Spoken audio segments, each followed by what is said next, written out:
নমস্কার, আমি সুস্মিতা। সুস্মিতার শব্দজালে আজকে আমার লেখা আরো একটি গল্প আপনাদের শোনাবো। গল্পের নাম কর্নেটো। গল্প শুরু হওয়ার আগে কিছু কথা আমি বলি।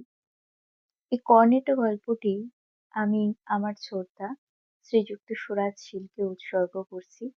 সামনেই রাখি পূর্ণিমা, সেই উপলক্ষে দাদাকে আমি এই গল্পটি উৎসর্গ করছি। সকলেই নিজের দাদা এবং ভাইয়ের সঙ্গে রাখি পূর্ণিমা খুব সুন্দর করে উদযাপন করুন। শুরু করছি আজকের গল্প, কর্নেটো। পুলিশ ট্রেনিং শেষ করে পোস্টিং এর পর প্রথম কার্তিক পুজোর ডিউটি পড়েছে বছর 28-এর যুবকটি।